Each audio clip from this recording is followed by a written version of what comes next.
What's happening, everybody? This is Michael Andreula, and I'm just doing a review. My clients get their blood work done to make sure that they're not only getting leaner and more ripped, and that we can find out ways to add performance, or depending on the scenario, some people are super athletic. So this is client A, and I'll also send this client A for their own review, and we have the full metabolic panel test, which I will go into on a different episode, and we'll see if we can optimize any of those levels. Remember, these tests are moving tests. They're not exact. Cholesterol levels are formulated through calculations, and there's not every lab, not too many labs can test for the lipoproteins.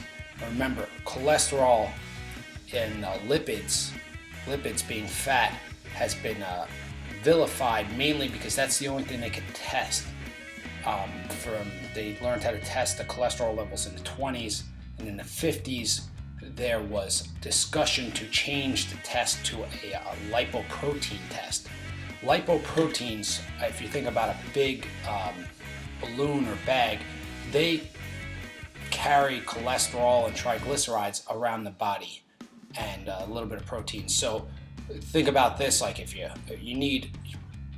got oil that's you pour it down the sink, it sticks to the sides, and then you need something like a solvent to remove that. Well, the fat doesn't just travel around your body, or cholesterol doesn't travel around your body. Remember, fat and cholesterol both are vital to your body. Your cells need that. So what happens is these lipoproteins encompass the triglycerides and the cholesterol in a package, and those packages are known as LDLs, HDLs, and they travel around the system, and then they deliver the cholesterol and the triglycerides where they're needed. So lipoproteins are really they're particle that is either bad or good. So your lipoprotein profile is more important, but you're not going to get any testing unless if you have some bucks, or you're in a couple, maybe in New Jersey. Dr. Springfield is in Wayne, New Jersey. He's a lipidologist, and he has the equipment to test the most detailed. So if you have a severe problem, you have diabetes, you're at risk, and you're anywhere near New Jersey, that's certainly the doctor you want to contact, because he's the leading lipidemiologist in this area anyway.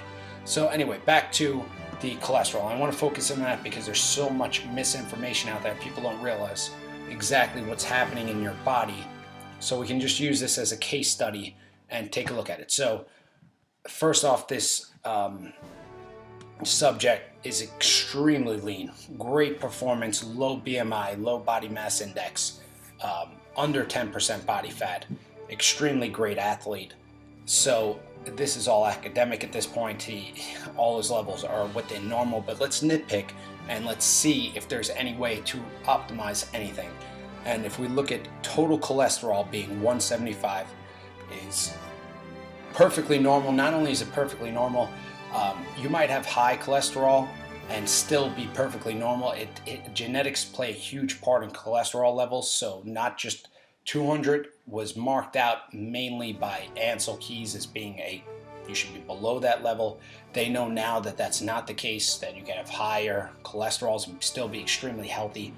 It really depends. And remember, the lipoprotein, the case around the cholesterol, is really what you need to watch out for. So the lipoprotein is like the outer lining. Some people call it the bus, and then cholesterol and triglycerides. And triglycerides are three fatty acids tied to a sugar molecule called glycerol into a triglyceride. So that's all packaged together, and that's transported around. So your total cholesterol is fine. Triglycerides are very good. It's good to see low triglycerides, mainly because people that have high triglycerides, which are fats, they're mainly synthesized from the sugars that you eat. More than likely, you don't eat a lot of fat, and fat is not absorbed the same way. Your liver creates triglycerides when you've eaten way too many carbohydrates. Usually it's from fructose, which fructose needs to be turned into triglycerides because only the liver can process it. So it's turned into a triglyceride. It is then encapsulated in the it's the VLDLs. The VLDL has, from the liver, it takes the triglycerides and the cholesterol around the body and then deposits in cells you need, either muscle cells, more than likely fat cells for people that are out of shape. So the VLDL then becomes an IDL and then the LDL cholesterol. So what you're looking for is large, fluffy LDL cholesterols, which was not done on this test. It's very expensive to do because light and fluffy LDLs, according to Johns Hopkins University, are completely benign, they're safe, and small, dense LDLs are dangerous because they're more likely to embed themselves in a wall. But overall number of LDL is important, and here the LDLs are fantastic at 98. It could be down to 90. I've heard 100 is a marker. Anything lower than that, I've heard 90 is even better. But it's more of the profile of the LDLs. Are they big and buoyant, or are they small and dense? And just because your triglycerides are so low, it's safe to say that they're going to be big and buoyant, so they're completely healthy. And remember, cholesterol is just a passenger on the bus. The lipoprotein would be the marker if it's small and dense. And the reason why LDL cholesterol becomes small and dense is because your cholesterol, you've reduced your cholesterol levels, so you have cholesterol and triglycerides traveling in the LDL bus. When you have too many triglycerides, there's too many triglycerides on the bus. When all the triglycerides get off, your LDL is smaller and denser, and then it's easily embedded into an inflamed anterior artery. When the anterior arteries are inflamed because you have high blood sugar, you have stress, you've been smoking, it embeds itself, it begins to oxidize white blood cells, attack that, and then plaques build on top of that. So you have to have a bunch of situations. It's almost always caused by diet and not taking care of yourself, and it's usually caused by high sugars and not high fats at all. So you really need to look at it. The only thing I would comment here, the HDL, the quote-unquote good cholesterol, is at 63, and 60 is about the marker. Anything above that is good, but you probably could be a little bit higher. The 2-to-8 ratio between total cholesterol and HDL cholesterol, it could be lower. It could be a 2-to-1 ratio, which would be even better, and that might be an indication of the low-fat diet that I know he's been eating for a while. So it's okay to have cholesterol. Cholesterols are used to create hormones, lots of hormones in your system. Almost every single cell uses the cholesterol. It's a necessary part. Remember, the cholesterol is merely a passenger on the bus and does not cause heart disease. Cholesterol is on the bus. It's the lipoprotein. It's an actual protein that encapsulates the cholesterol, the triglycerides. I know it's complex, it's confusing. You know, this doesn't warrant any additional testing. These numbers are fantastic.